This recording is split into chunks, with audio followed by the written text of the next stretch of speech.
Autumn had passed quickly, and before long the land was covered in blankets of snow. Christmas Eve had finally arrived, and Mallard was collecting passengers for the last train before Christmas. As they boarded, Steam Engine pulled up beside her. "Well, another Christmas shall come and go. All this festive nonsense really chills my boiler. I wonder how many more we will witness." "Whatever do you mean?" "Just face it, Steam Engine. We are fighting a war that we will not win. My class are withdrawn by the day. The diesels are multiplying endlessly." "You show suspicions of defeat. To hell with your class. More shall be built after we win. But do not forget that I have a diesel under my control." "I am tired and cannot fight anymore. You're delusional if you believe that a tiny diesel shunter can bring down the entire class. Accept it.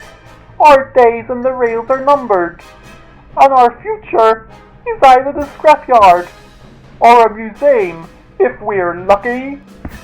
Ho, ho, ho! Merry Christmas! Such a jolly engine. Maybe in the future the diesels will steal his Christmas, just like they have stolen your dignity. Now, if you excuse me, my train is waiting.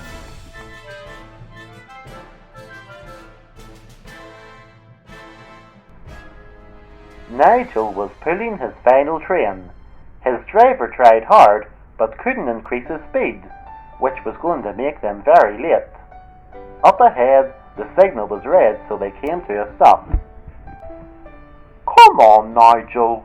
Since you returned from the works, you deliberately slowed down. It's making us late." "Good. My master will be pleased." After a few minutes, the signal turned green, so they continued their journey.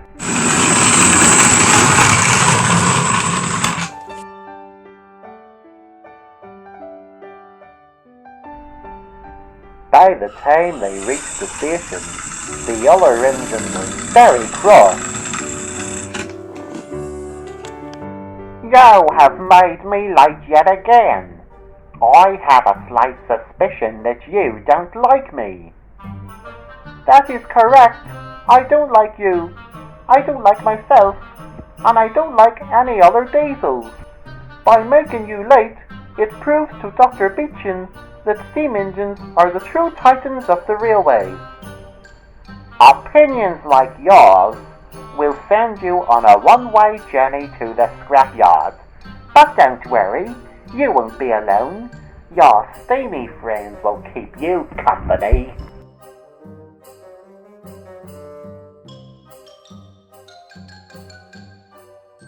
When Nigel returned to his shed, his driver had a surprise for him. "Tonight there will be a Christmas party in the town. Manager told me that you are invited as their special guest." "Sounds wonderful, but there are other engines more worthy than me." "Oh, stop putting yourself down, Nigel. I'm going home for tea, and we'll see you this evening."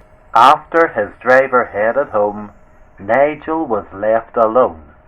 But not for long. A mysterious engine stopped beside his shed. "Hello there, little fellow. I'm Santa Claus. Who might you be?" "I'm Nigel, and I'm a worthless engine." "That is such a bold statement. Whatever makes you believe that?" "Because my master says so. He's a steam engine, and us diesels are destroying the railways. I must obey him and listen to his truthful words." "Nigel, my words are not fact, and neither are your self-proclaimed masters. As a ship voyages across time, the world does not stand still. Evolution grows by the mere tick of a clock. You are a diesel, an upgrade to the railways. Do not feel ashamed by your existence. As a ship voyages across time, the world does not stand still. Evolution grows by the mere tick of a clock. You are a diesel, an upgrade to the railways. Do not feel ashamed by your existence. But how can you say such a thing? You are a steam engine, and I'm a threat to you. Ho ho! No one can prevent the sands of time. By the tick of a clock and end of a year, things evolve, especially railways. But how can you say such a thing? You are a steam engine, and I'm a threat to you. For decades, coal has generated us engines who haul trains. But now, oil has entered the scene. It is much cheaper than coal, so the sensible option is to move with the times. You and me are the same. We both use rails. Our only difference is what powers us. Do not be ashamed of who you are. Be proud of who you are. Your speech contradicts my master's words. What must I do? Be yourself. No engine can be the master of another. Haul your trains and roam your rails with pride. All of a sudden, Nigel was consumed with memories of the past. He remembered happier times when he ran his branch line, with no frets or fears from his master. His only concern was being on time and speaking to his friends every day. I have no master. My name is Nigel, and I'm free. Oh, thank you, Sandy Claus. Goodbye, little engine.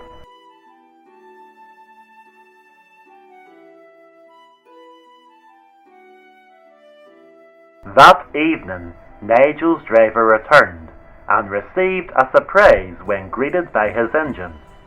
I'm sorry, I haven't been myself lately. I promise never to cause any trouble again. Don't worry, Nigel. You were in the works for a long time and probably needed time to find your feet again. Then they headed for the town. When they arrived, everywhere was full of festive cheer. There was a large Christmas tree with lights so bright they could be seen far and wide, and the people were having a jolly time.